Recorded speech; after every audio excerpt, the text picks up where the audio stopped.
안녕하세요. 뉴스 속 날씨 김수현입니다. 아이들에게 흔히 나타나는 수족구병. 일반적으로 기온이 높아지는 지금과 같은 계절에 발생한다고 하는데요. 수족구병은 비교적 흔한 급성 바이러스 질환이고 일정 시간이 지나면 자연스럽게 치유되는 질환입니다. 하지만 면역력이 약한 아이들에게는 합병증 발생의 위험이 있기 때문에 부모님들의 주의가 필요한데요.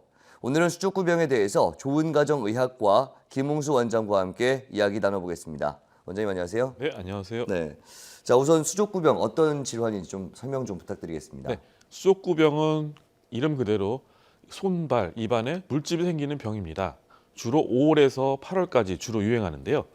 수족구병은 원래 주로 늦봄부터 환자가 늘기 시작해서 여름에 유행하는 질환인데 최근 때이른 고온 현상 때문에 환자가 빠르게 증가하고 있습니다. 수족구병은 이렇게 매년 유행 시기가 앞당겨지고 있는데요.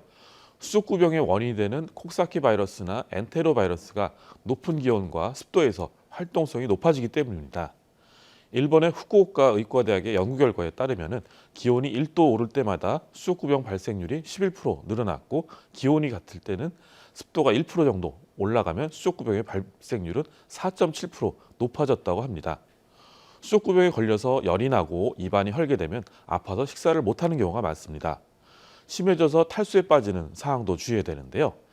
수족구병의 원인은 콕사키 바이러스, 엔테로 바이러스 같은 장내 바이러스가 원인이 됩니다. 대개 콕사키 바이러스 A16으로 수족구병이 생기지만 엔테로 바이러스 71 같은 다른 바이러스도 일으킬 수가 있습니다. 그렇기 때문에 한 번 걸렸다고 다시 안 걸리지 않고 여러 번 걸릴 수도 있습니다.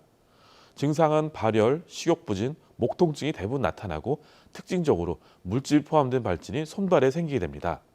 발진은 발보다 손에 더 흔히 나타나며 3에서 7mm 크기로 손바닥과 발바닥보다는 손등과 발등에 더 많게 됩니다. 혀라든가 볼 점막, 인후두, 잇몸이나 입술에 수포가 발생해서 잇몸 궤양을 형성하게 됩니다. 엉덩이에 비수포성 발진이 나타나기도 합니다. 또한 설사라든가 구토 같은 위장관 증상도 보일 수가 있다고 합니다. 수족구병과 비슷하지만 몸에 나타나는 발진이 없는 경우를 헤르페스 목구멍염이라고 하는데요. 그런 진단은 인두에서 병원체를 분리해서 확진하게 됩니다. 보통 발열과 통증이 3일 정도 지속이 되고요. 입안 내 궤양은 7일 정도, 또 손발 발진은 10일 정도 지속되게 됩니다. 대개 일주일 이내에 수포 안에 액체가 흡수하게 되는데요. 그렇기 때문에 일주일 내에 자연 치유가 가능하게 됩니다. 피부 증상은 2차적인 감염 같은 문제가 없다면 흉터를 남기지 않는 편입니다. 네. 이 수족구병이 주로 아이들한테 많이 걸린다고 들었거든요. 사실입니까? 네, 예. 그 주로 10세 이하, 특히 5세 이하 영유아에서 주로 발생합니다. 드물게는 성인에서 생길 수가 있는데요. 대부분은 가볍게 지나가는 정도로 병의 증세가 약하고 고열도 거의 안 나타나는 경우가 많습니다. 어렸을 때 수족구병에 걸려서 장내 바이러스들의 면역을 얻게 되고 이런 것이 나중에 성인이 되면 안 걸리게 되는 원인이게 됩니다. 네. 그런데 이 수족구병의 병의 어떤 전염성이 굉장히 높다고 들었습니다. 네. 어떻습니까? 그 전염성이 강해서 한번 유행이 돌게 되면 어린이집이라든가 유치원에서 한 명이 걸리면 여러 명이 또 같이 걸리는 경우가 많습니다. 그래서 걸린 아이는 꼭 격리가 필요한데요. 감염된 사람의 침이라든가 가래라든가 콧물 같은 호흡기 분비물 또는 대변 등을 통해서 다른 사람에게 전파가 됩니다.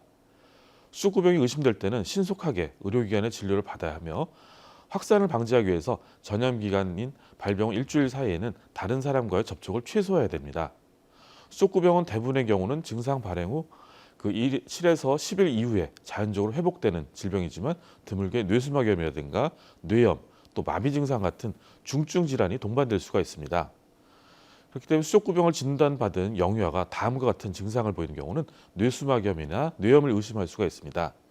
첫 번째로 39도 이상의 고열이 있거나 38도 이상의 열이 48시간 지속되는 경우라든가 또 구토, 무기력증, 호흡곤란, 경련 등의 증상을 보이는 경우라든가 또 팔다리에 힘이 없거나 걸을 때 비틀거리는 증상을 보이는 경우입니다.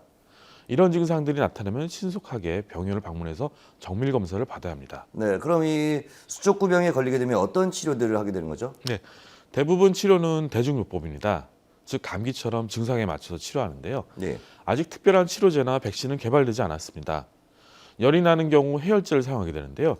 이런 해열제의 진통 효과 때문에 입안이 아픈 것을 줄여줄 수도 있습니다. 진통을 위해서 타이레놀이라든가 브루펜 성분 약을 사용하게 됩니다. 수족구병에 걸리면 입안에 물집으로 아프기 때문에 잘 먹지 않으려고 하고 그렇기 때문에 탈수에 빠지기가 쉽습니다. 탈수를 방지하기 위해서는 자주 물을 마셔야 되고요. 또 단단하거나 많이 씹어야 되는 그런 음식들을 좀 피해야 됩니다. 그렇기 때문에 미음이나 죽도 좋은 음식입니다. 따뜻한 음식보다는 찬 음식을 더 잘 먹을 수 있기 때문에 설사를 안 한다면 아이스크림이라든가 차가운 음료수, 빙수도 가능합니다. 네. 이 수족구병과 좀 비슷한 게 같이 수포가 발생하는 수두가 아닐까 싶은데 수두가 어떤 질환인지도 함께 좀 설명을 해주시죠. 네, 그 수두는 전염성이 매우 강한 병이며 수대상포진 바이러스 감염에도 발생하는 병입니다. 감염증을 동반하는 수포성 발진이 머리라든가 얼굴, 몸통 및 팔다리로 그런 퍼지는 양상으로 나타나게 됩니다. 또 발열과 피로가 동반하기도 하는데요. 수두 바이러스는 호흡기 분비를 통해서 호흡기로 감염되거나 피부 병변의 수포에게 직접 접촉함으로써 사람에서 사람으로 감염될 수가 있습니다. 발진이 나타나기 전에 24시간에서 48시간, 또 발진 시작 후에 3에서 7일까지는 전파가 가능합니다. 그렇기 때문에 수두를 진단받았다면 같은 집단 생활은 다른 소아에게 전염성을 예방하기 위해서 모든 피부 병변이 딱지로 덮일 때까지는 격리되어야 합니다. 그렇기 때문에 일주일 정도는 학교라든가 유치원, 학원 등에 가는 것을 금지해야 됩니다. 네, 그러면 이 수두와 수족구병 어떤 차이가 있을까요? 네, 수두는 가을과 겨울철에 주로 나타나고요. 예. 1세에서 4세 사이에서 잘 생깁니다. 또 급성의 미열로 시작돼서 전신적으로 발진성 수포가 발생합니다. 수두 발진은 두피, 얼굴, 몸통에 먼저 나타나고 나중에 사지로 퍼집니다. 반면 수족구병의 발진은 손발에 국한되고 몸이나 얼굴에는 드뭅니다. 수두는 심한 가려움을 동반한 홍반, 구진, 수포, 농포, 가피 순서로 나타나게 됩니다. 모든 발진을 동시에 볼 수 있다는 것이 또 특징적입니다. 또 합병증은 소아에서는 피부 2차 세균 감염과 바이러스 폐렴이 있으며 중추신경에 발생하는 합병증으로서는 손해성 운동마비가 흔하지만 예후는 좋습니다. 뇌염은 드물지만 성인에서 좀 더 흔한 편이고요. 또 수두는 예방 백신이 있기 때문에 12개월에서 15개월 사이에 1회 접종하는 것으로 되어 있습니다. 네. 마지막으로 생활 속에서 이 수족구병을 예방할 수 있는 방법이 어떤 것들이 있는지 짚어주시도록 하시죠. 그 수족구병의 예방 수칙은 다음과 같은데요. 외출 후라든가 배변 후, 식사 전후, 기저귀 교체 전후라든가 이럴 때 손 씻기를 생활해야 됩니다. 특히 소아과라든가 신생아실, 산후조리원, 유치원, 어린이집 종사자들은 더욱더 주의해야 됩니다. 5세 이하의 어린이가 집단 생활하는 어린이집이라든가 유치원 등에서 집단 발생 가능성이 있기 때문에 아이들의 장난감이라든가 놀이기구, 집기 등을 청결해야 됩니다. 또한 환자의 배설물이 묻은 옷 등은 철저하게 세탁해야 됩니다. 수족구병이 의심되면 바로 병원에 진료를 받아야 되고 자가 격리해야 됩니다. 집에서는 다른 가족들에게 걸리지 않도록 환기를 자주 시키고 기침을 할 때는 사람이 없는 방향으로 해야 되고 손바닥이라든가 손수건으로 입을 막고 기침하도록 해야 됩니다. 화장실에서는 배변 후에 꼭 손을 씻게 하고 책상과 의자를 자주 닦아주는 것도 도움이 됩니다. 감염된 기간 동안은 집에서 자가 격리 치료가 필요하고요. 잠복기는 4에서 6일 정도로 대부분 증상이 시작되고 일주일 지나면 자연 회복되는 경우가 많습니다. 그래서 보통 일주일 정도 집에서 격리 후에 다시 일상생활 가능 여부를 결정하게 되는데요. 요즘 같은 경우는 어린이집이라든가 유치원에서 수족구병 아이가 치료받고 있는 병원에 가서 다 회복되었는지 또 다른 아이에게 전염력이 사라졌다는 그런 내용을 담은 진료 확인서를 요구하는 경우가 많습니다. 네, 그렇군요. 오늘 말씀 고맙습니다. 네, 뉴스 송아씨 오늘 준비한 소식은 여기까지입니다. 시청해주신 여러분 고맙습니다.